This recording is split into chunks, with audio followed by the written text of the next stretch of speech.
This is Bonjour Chai, the Morah-Core edition. I'm Avi in Montreal. I'm here with Phoebe Maltzbovi in Toronto and a special guest host, Jesse Martin Miller, joining us from Los Angeles. We are your Frozen Chosen. On today's show, we are talking deeper about tradwives. We spoke about this briefly previously, and we're going to get a little more into it because Passover is coming up, and we're all tradwives these days. Je suis tradwife. We are going to get into the Vogue Torah-teacher aesthetic and so many other topics. All of this coming right up.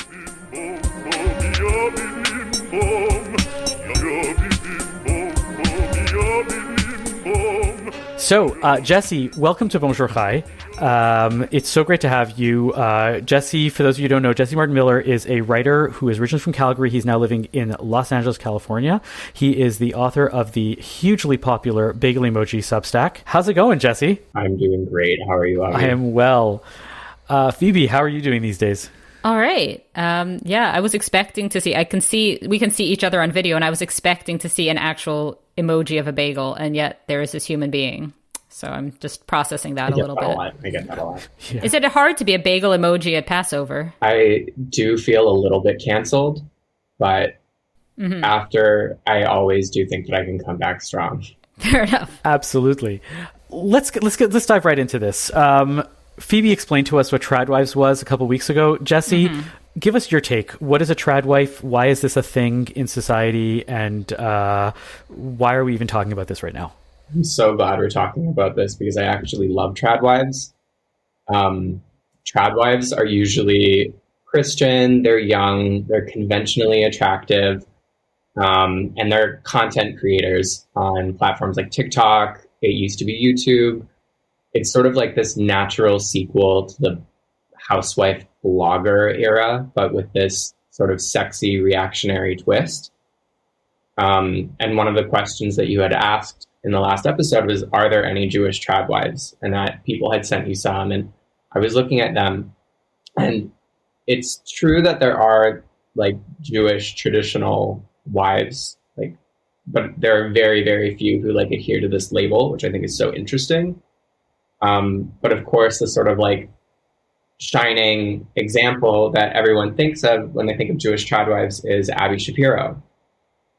And in a way, she's kind of the only like Jewish tradwife, but also not a very good tradwife if you like look at the sort of milieu that the rest of them are operating in, because she just really doesn't fit in. It's also sort of interesting because when she would create Jewish content, she would minimize her Jewish identity or sort of cheesecloth it using language that Jews don't really use. For example, she'd talk about Shabbat and she'd say, oh, this is how I'm getting ready for Sabbath. And then also go on in the same breath to say that she doesn't really keep Shabbat anymore anyway. She doesn't necessarily dress very modestly, which is another really big common point between the Christian tradwives and maybe like from Jewish content creators who like talk about their religious lives. So she sort of lives in this weird in-between of like not really being that frum and like not really being that digestible for this like Christian audience. So, I'm trying to figure out the intersection of the Jewish and because clearly this is something that operates, like you said, in a Christian context, but often there's a lot of bleed over into Orthodoxy in general, especially more Haredi Orthodoxy, in various movements whenever you have something in the Christian world, especially in the evangelical world. One example that I remember reading about was about the notion of like the surrendered wife. Do you know about this movement at all, Phoebe, Jesse? No. There's this, I don't remember exactly who it was, but there was somebody who has this movement called the surrendered wife, which says that you're supposed to surrender all decisions to your husband. But ultimately that's how you gain control of your marriage. And this became extremely popular in the Christian world, and that this bled over into the Orthodox world as well. How much of this is just that there's these parallels of like, we both want to reject society, but we also want to be online. And so it makes sense for me as a Orthodox, well, not me personally, but whoever is, in the Orthodox world saying, hey, I want to become a tradwife too, because this really fits into the type of thing that I do every day. And it gives my life meaning to say, I'm staying at home as a mom. And so I'm going to join this movement. Right. Is there something to just like this it's a natural fit, and so like let's make this happen. And then for beyond that, how much of this is just like a trend? Like this is like in 6 months, are we going to be laughing about tradwives the same way that we laughed about anything else, Jersey Shore? Maybe. I think that when Jewish women are living these sort of like tradwife lives online for other people's consumption, it's not necessarily a rejection of any sort of like way of living. Like Abby talks about being classic all the time, right? And she's like, for me, classic means tradition refined, it's elegance, it's rejecting the modern narrative of womanhood, whereas I think most like dyed in the wool from women aren't rejecting a modern narrative of womanhood. They're just living out the lives that they've like spent their whole I don't think that's true. I think that a lot of them are. I think if you look at a lot of the literature in the Orthodox world, especially in the Haredi Orthodox world, they're basically saying, right, you don't need Instagram, you don't need a smartphone, right? Hashem gave you all of this stuff. You don't need a career to feel fulfilled. Right, you should just feel fulfilled with whatever it is that God gave you, and the inherent paradox in that is that even though they get this message, they're also told, and this is the same paradox, by the way, of these tradwives that are on Instagram and on TikTok. Right, these Orthodox women are being told you don't need these careers, you don't need modernity, and yet you have to go and get a job so that your husband can live and like learn Torah all day. Ooh, can I intervene on this? Please. I have a million thoughts on this. So one is exactly like I had wondered about this sort of whether I have this theory that the only sort of conceivable Jewish tradwife would be Baal Teshuvah, would be somebody who was sort of newly Orthodox, newly observant, precisely because it's not that it's just rejecting modernity, because it's always rejecting modernity, but it's like having personally been modern and rejecting that in your own life. So it's not that you're rejecting something that's out there, but that it's that you personally, like, so this tradwife, the influencer I talked about on a recent episode, who's a Christian tradwife, Estee Williams, I believe. Estee. Okay. Isn't that just a fancy way of saying Esty? Absolutely. But yeah, so she had been like a sort of regular college girl, and then she, dropped out of college to become a tradwife.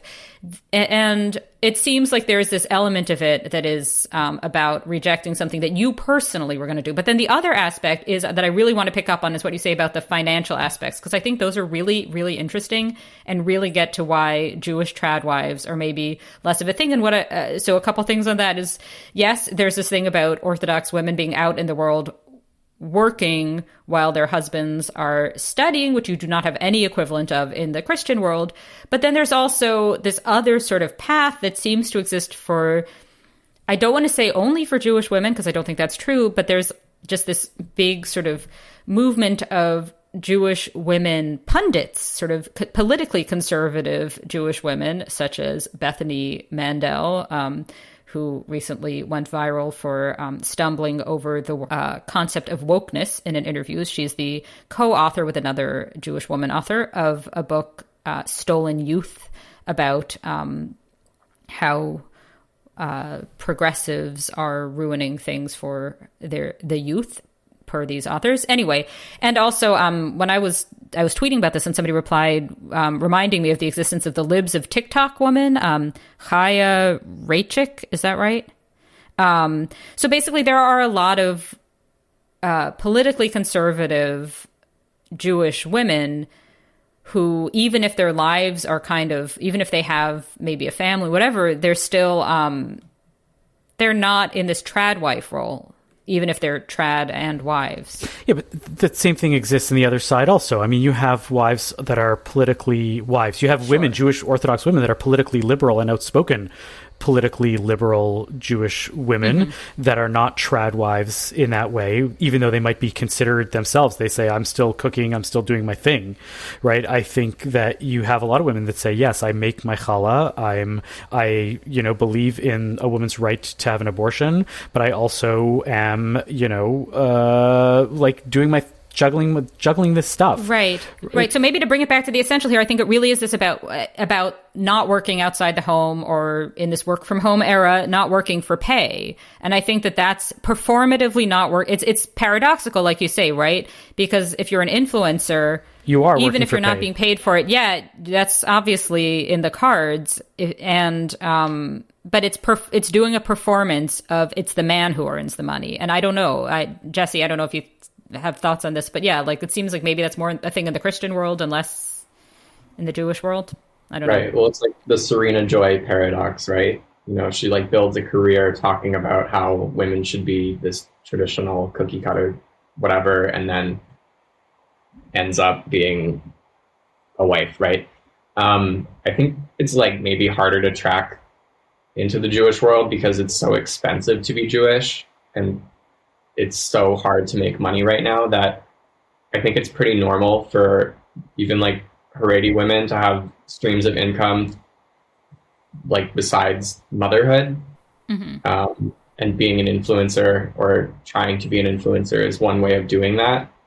But also if we're talking about conservative, like politically conservative Jewish women who work and have advanced degrees, it's also pretty common for Haredi women and these women on TikTok who are like showing their lives, like it's mostly like Chabad women, right? They often also have degrees and they do some work outside of the house. So it's not like, again, like they're not really rejecting anything. They're just sort of like living their lives. And it's very interesting to an audience that's are they ever perform like it seems to me, and I mean this in a completely non-derogatory way, that the trad wife in this sort of Christian model, it's sometimes a performance of being a bimbo a little bit, if that makes sense.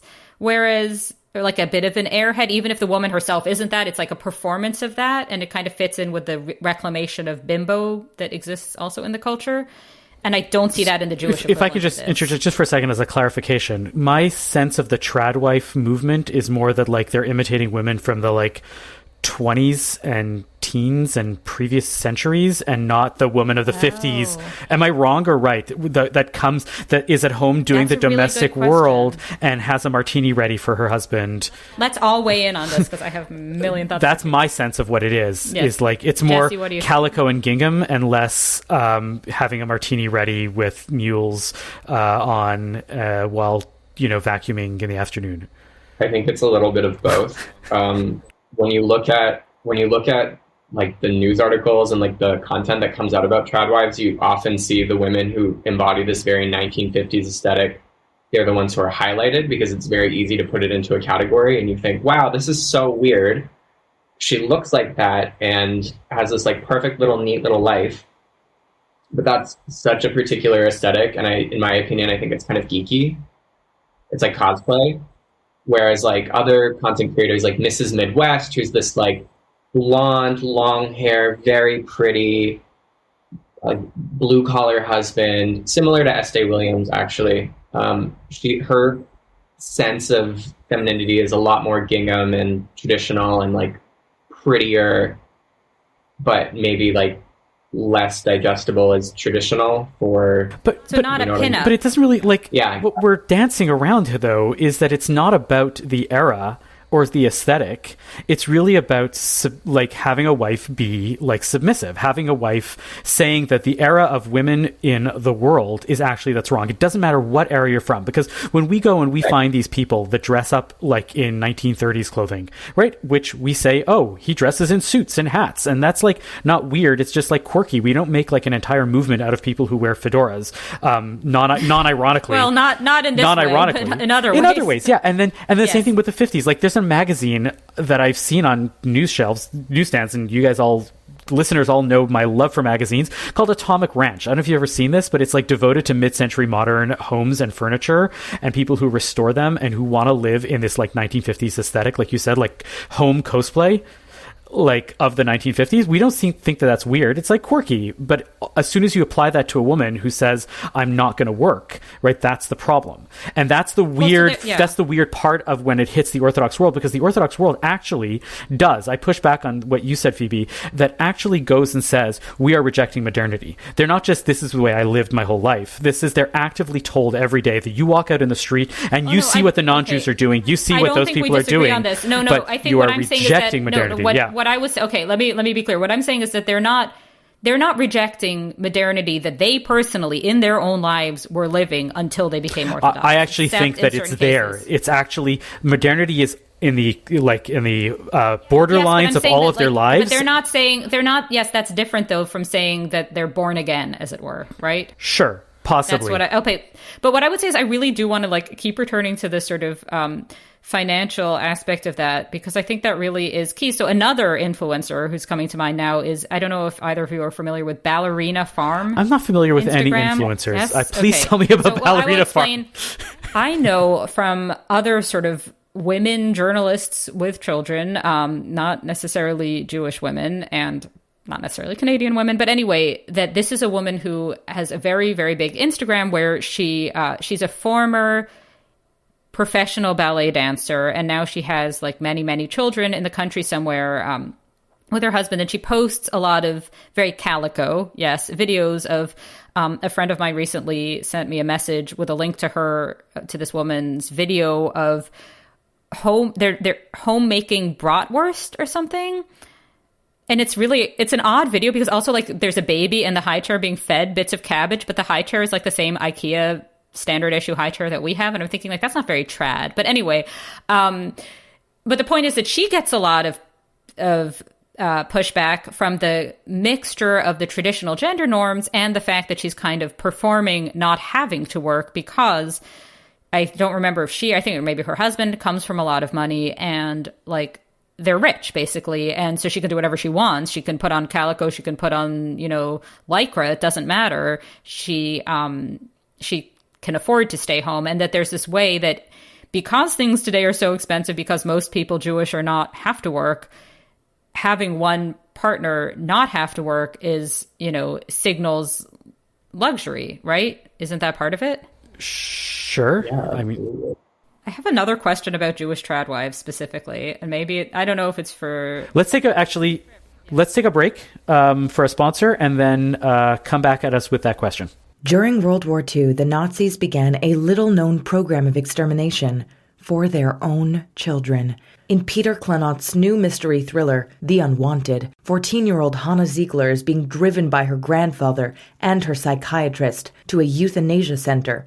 16-year-old Silke Hartenstein graces the cover of Nazi propaganda magazines. Avi Kreisler is a Munich police detective rounded up for Dachau. And a patrician father hopes his son David McAuliffe will be elected the first Catholic president of the United States. In The Unwanted, in the aftermath of war, revenge brings these four people together in ways unimaginable. The Unwanted. Do not skip to the last page. Find it at Amazon and Barnes & Noble. Okay, we're back. Phoebe, you had a question. Yes. So a big part of the tradwife thing, and the reason it, frequently makes the news, is that the women look a little sexy. Are the Jewish tradwives doing that at all, or is that only a classically Abby thing? I think it's really hard to sell a lifestyle if you don't make it beautiful. Mm-hmm. Are the Jewish women sexy? I don't know, if full audiences would agree, but I think oftentimes the ones who are very popular on social media are still very beautiful. Mm-hmm. Maybe within a very cineast context, but they put a lot of effort in. Mm-hmm. Like I said, it's hard to sell a lifestyle like that if it's not beautiful. There are Jewish women influencers like Miriam, I forget her name. She's the labor and delivery nurse on TikTok, and she's always explaining these things about her life. She's maybe not a good tradwife because she works outside the home as a nurse, but when she's talking about how traditional her life is, it's also very granola and there's toys on the floor and there's cereal on the counter, and I think maybe a lot like Bethany Mandel, if you look at like any of the stuff that she posts about her real life, it's very unglamorous and like undone. It sounds to me as if and maybe Jesse, you can help me out here by explaining what I mean by this to Phoebe, who probably is going to get the most blankest stare from what I'm about to say. Tradwife is the polar opposite of the hot khani. Opposite of the hot For the listeners, my face was, I have no idea what that is. And Jesse was like, what? Maybe? I got to unpack this? So maybe explain to Phoebe what I might mean by that. What's a hot khani, or what used to be this term? A hot khani is like a frum woman who is like totally tznius. She has her sheitel, but it's like down to her butt. She's wearing the tightest dress, maybe like an Hervé Léger bandage skirt, like very high heels, tights, like jewelry, makeup, eyelashes. Like she is done up, like beautiful. Hasn't cooked a Shabbos meal since she's been married. Yeah, it leaves nothing to the imagination. Okay. I'm picturing, So that could be. So that does exist, because I guess... And they're very socially orthodox, meaning they have cholent and kugel at Shabbos, and they go to Pesach programs, and they go to shul, and they daven, but like people poke fun at them because they're like, you're following the rules, and you're not really following the like the sense or the general like vibe of what orthodoxy is supposed to be like. And so in that sense, it's very social orthodoxy, in that that you have to cover your knee and you have to wear a sheitel, but you've decided that you would rather be like in Soho, and so you're going to dress that part while still maintaining your like five towns in New York or Miami Beach community. And so tradwives seems like this pushback against it, and they're like, I don't have to be unattractive, but I'm going to go back to a simpler time, right, when I didn't have to do this like crazy fashion, life that other people do. I don't know. To me, these seem very similar, actually. Yeah, but I don't know if these are polar opposites. To me, these seem very, very related, because this idea of that you're No, but these people are not. These women are not traditional in any way. That's what I'm saying. Like they'll get takeout for every.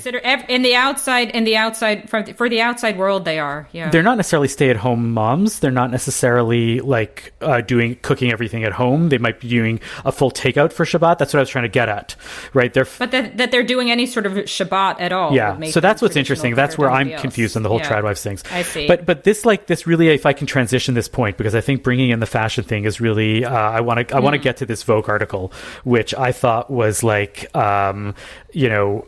so bad on so many levels. Not because Jesse's like, what? I loved it. Okay, I'll give you I want to hear. Okay, so just to summarize. So this was an article in Vogue by, what's the name of the author? Maddie Kahn, who it sounds like she had this idea in her head that this is the new fashion trend, and she decided to write it up and have a bunch of examples about what is going on in the fashion world today with longer skirts and covering, wearing silk scarves or something like that, and showing all these examples of all these like fashion influencers and models and famous people wearing these type of clothing, and attaching it to this like Torah-teacher aesthetic, which is what she called it. And in that sense, like, what did you call it before? Morah-Core, right? Which is like a much better like definition of it. But the problem that I had with it was that it was a bunch of isolated like elements. It was like, oh, here's a woman wearing a tank top, but she's wearing a long skirt, so that's Torah-teacher aesthetic. And here's a woman wearing like a crew neck, but she's she addresses this.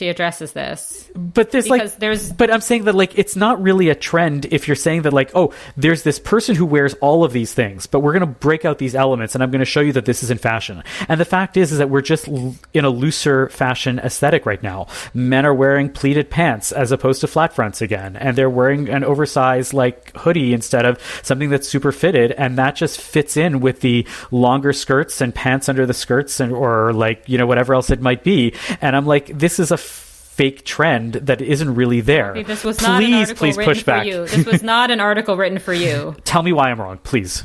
Okay, so this is an article from a very specific woman's perspective, a woman who grew up in that world, right, with a Jewish teacher. I grew up in that world. Like this, right? Okay, no, let me finish my thought. So she's pushing back as a presumably more secular now Jewish woman who I'm just going to sort of make a few assumptions here, there's something where if you're Jewish and a woman and you associate certain outfits with being Orthodox and you're not Orthodox yourself and you wear these outfits, you get there's this awkward feeling of the world perceives you as being an Orthodox woman suddenly because you look Jewish and you're in this Orthodox looking outfit. And I think that has meant that a lot of women, I would maybe include myself, although I don't really think about it that much, feel like have a different relationship to like a long denim skirt, say, than would any other woman who does not look like she would immediately read as Orthodox if she put on a long denim skirt.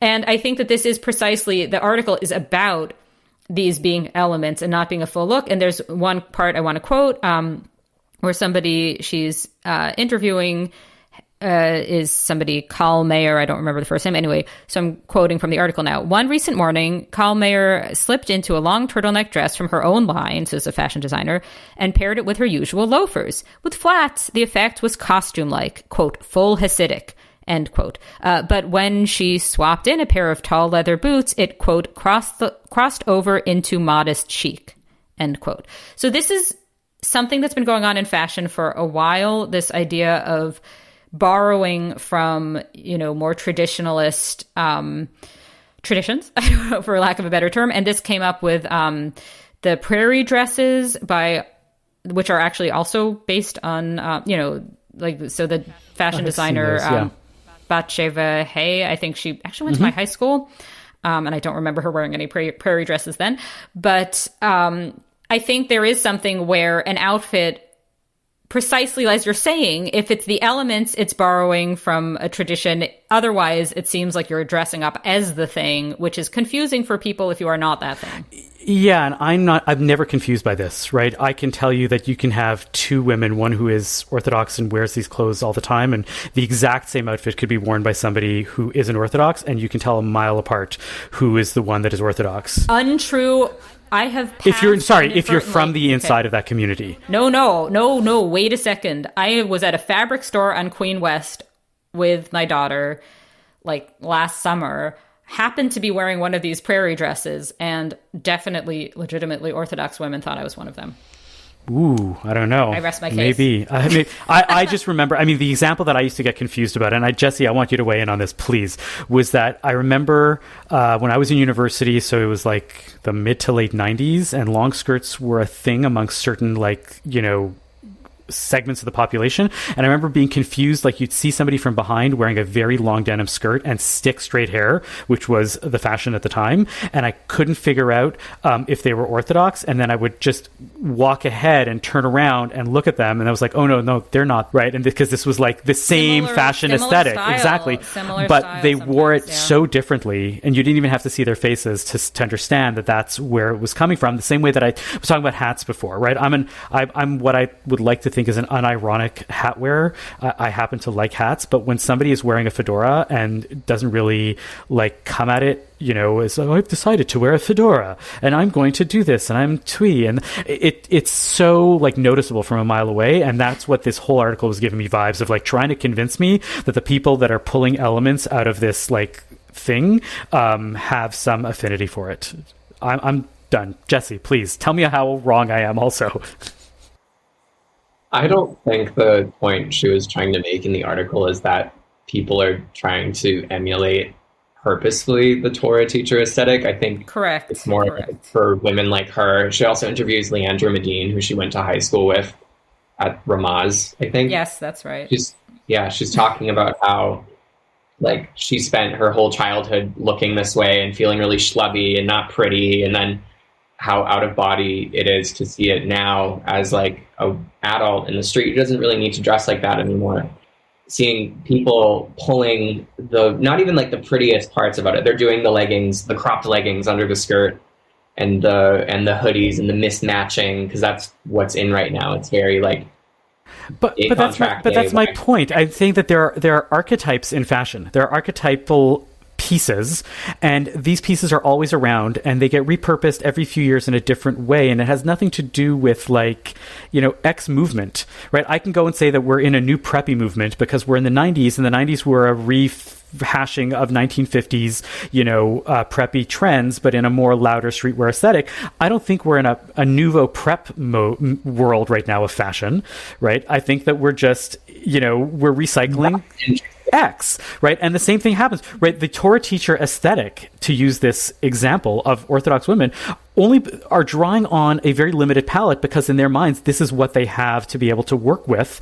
And so they're the ones pulling out pieces that are always archetypal in America. I think it's the reverse, right? To me, the story is about how Torah-teacher, Morah-Core, whatever it is, are the ones that are pulling classic Americana pieces and repurposing them for their own modest, quote unquote, but can't it? Why is it either or? Why can't both? I'm saying it comes at the same they time? Could be, but I'm saying that that it's not one way. I think it's actually the other direction.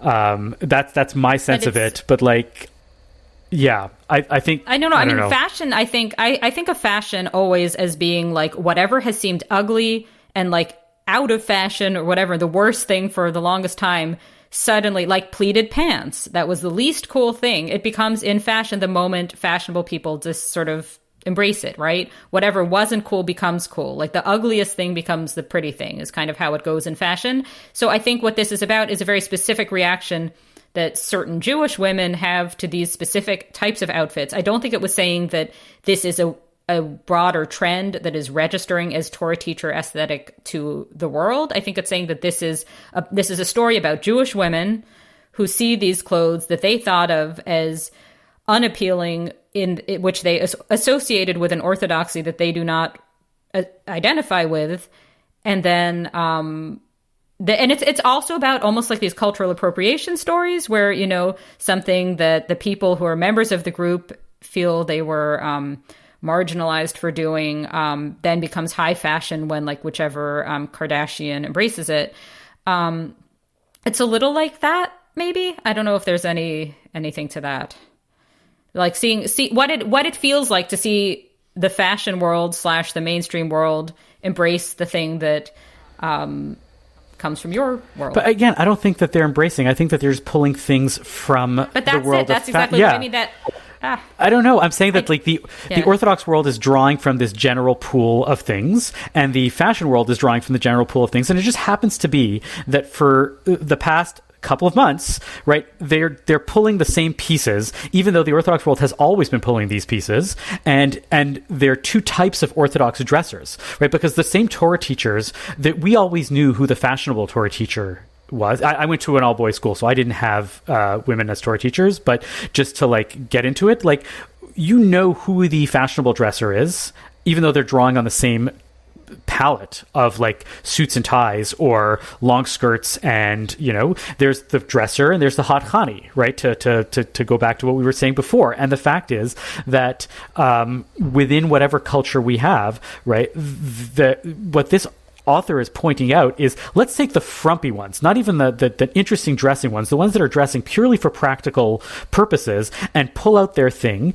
and say, oh, you see, everybody's doing this right now, right? You could say the same exact thing about Gorp-core, right? Gorp-core is the other like huge fashion trend right now. Jesse, are you a Gorp-core aficionado? Absolutely not. I've never heard of it. So Gorp is that thing that they use, it's good old raisins and peanuts. It's like trail mix, and it's the term that people have been using to describe the fact that like when you buy almost all your clothes at like MEC, at like Mountain Equipment Co-op or outdoor stores, and wear like strappy sandals as if you're going out for a hike, but this is the height of fashion right now, right? And hiking people would tell you, I'm not being fashionable, I'm just being practical and dressing like in my Arc'teryx because that's what works for whatever hike or outdoor activity I'm going to do, and it's not my problem. I have nothing to do with the fact that you have made this into an aesthetic, right? Totally independent of me. Right. What I'm trying to point out is that the Orthodox world has zero to do with this fashion trend that's going on right now. Avi, I think you're arguing with an article that isn't there. I think you're arguing with something that's not in the article. Okay. Because she's not arguing that... She's identifying this trend as something that exists in the Orthodox world, and I'm like, you're just trying to create some buzz. I think you're arguing with something that's not there. She's just recognizing a pattern between like... her nostalgia. She's saying that Gorp-core... It's a personal essay. Okay, let me rephrase this. It's a personal essay more than it's a fashion piece in a lot of ways, and I think you're interpreting it as a fashion piece, and I'm maybe it is in Vogue. Vogue does not only True. publish fashion pieces, and it's about fashion. It's not off topic, but it's a personal reflection on things that are in fashion. And she's thinking about the relationship that Jewish women have to fashion. One thing I would say, just to push back on a little, is like this idea of the frumpy versus less frumpy Morah-Core. From the perspective of somebody who's not in that world, it all looks frumpy. It does. It looks conservative. It looks like you're not trying to look sexy. There are no short skirts. There are no low cut tops. You know, it's all. The one thing I would push back, and I think that I'll give Jesse the last word, but the one thing I will say about this is that I think that the ones that do it well tend to go a lot more unnoticed because they're a lot less frumpy, even though they are wearing those types of things. You don't notice it nearly as much. I see. That would be my sense of it. Jesse? Sure. I have a couple of things to say about that. One is that I think that you're coming from this perspective where your eyes are very trained. You, Avi, specifically are coming from this perspective where your eyes are very like trained on people who just look like this, because this is what you see all the time and this is what you've seen for your entire life.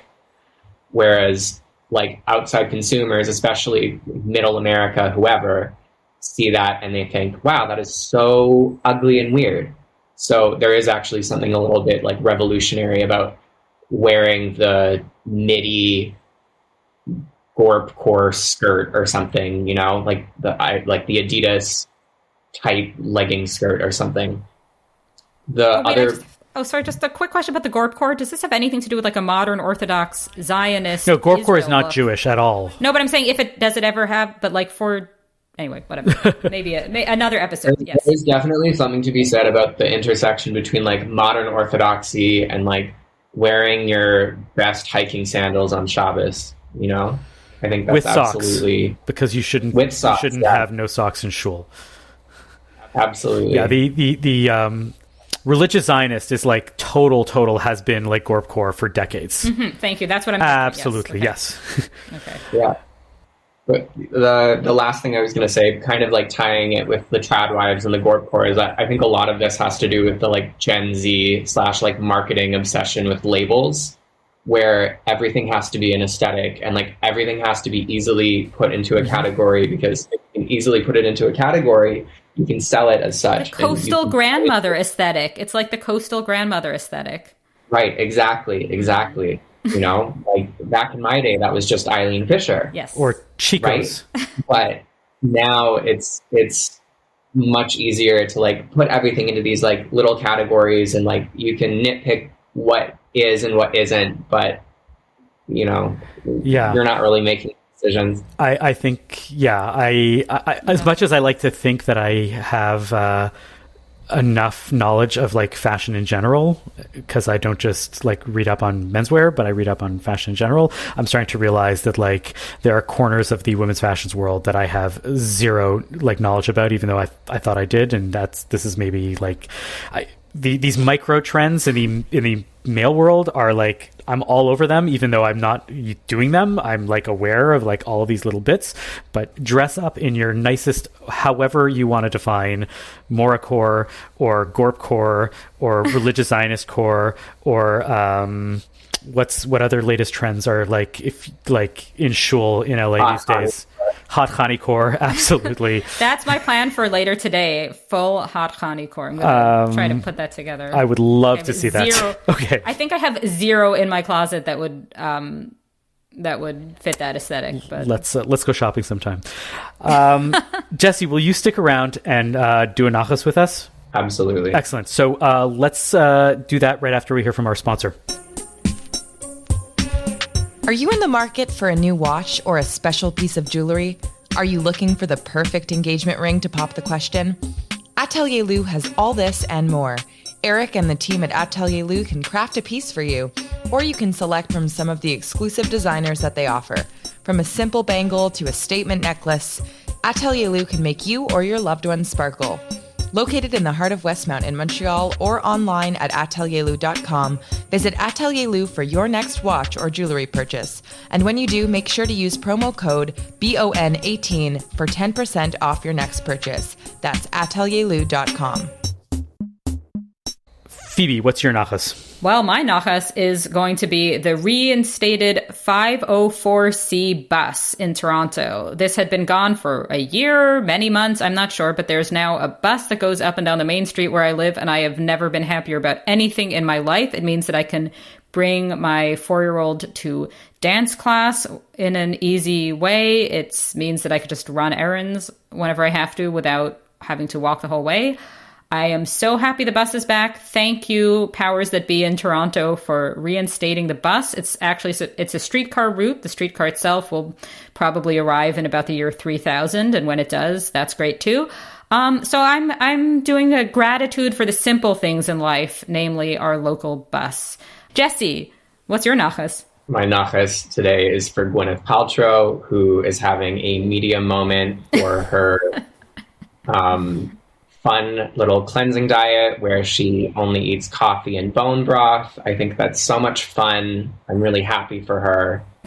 And I hope to follow her example. But she's also, I thought she's having another moment where she hit somebody while skiing and is on... Or maybe they hit her. Right, or maybe they hit her. So she's having two. She's doing two for the price of one. Yeah, absolutely. As a frame of reference, Gwyneth Paltrow, like that look... Right, but Orthodox, that's hot Chani.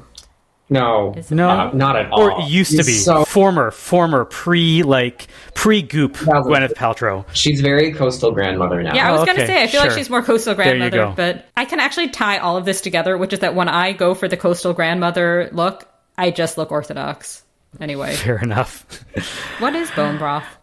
Is it just bone broth that chicken doesn't have soup. Spices? Okay.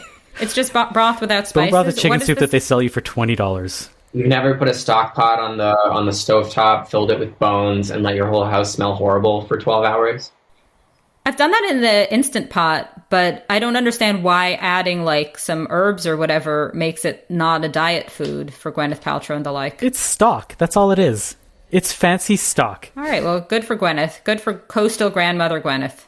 My nachas, to close this out, is a novel that I saw in the library yesterday, and I couldn't believe that this had escaped my attention when it came out last year, but it has no longer. I cannot wait to open this up because the premise seems great. It is a book called Schmutz. It's a novel called Schmutz by Felicia Berliner. Phoebe, have you heard of this novel? Jesse? I have heard of it. Okay. I have not read it. So the premise of the novel is about a Hasidic individual who becomes obsessed with pornography online. The interesting, and you would think, oh, okay, great, yeah, whatever. The interesting twist is that it's a Hasidic woman. It's a young Hasidic woman, and it ends up she ends up like apparently petrified by it ruining her chances at getting married. But I really like this idea that, like, you know, it's not just men that can have a pornography addiction or that are interested in pornography. And here is a Hasidic woman that all of a sudden, a Hasidic girl, right? She's a teen girl, and that's the premise of the novel. I will report back when I finish it, but I have a feeling that it'll be done within 24 to 48 hours. Jesse, this was fabulous to have you on here. Phoebe, great show as always. Thanks for being here. This was a lot of fun. Thank you for listening to Bonjour Chai for the week ending March 25th, Shabbat Parashat Vayikra. The show is produced and edited by Zach Kaufman. The executive producer for CJN Podcast is Michael Freeman. Our music is by SoCalled. We are a project of the Jewish Living Lab and are distributed by the CJN Podcast Network. You can listen to all our past episodes on our page at thecjn.ca/bonjour, and you can subscribe to the podcast and automatically receive all episodes on Apple, Spotify, or wherever you get your podcasts. We really would love it if you told a friend about Bonjour Chai. It's one of the best ways we get new listeners. As always, you can email us with comments. We would love to hear what you thought. Email us at bonjour@thecjn.ca. I'm Avi Feingold. And I'm Phoebe Maltz-Bovey. And I'm Jesse Martin Miller.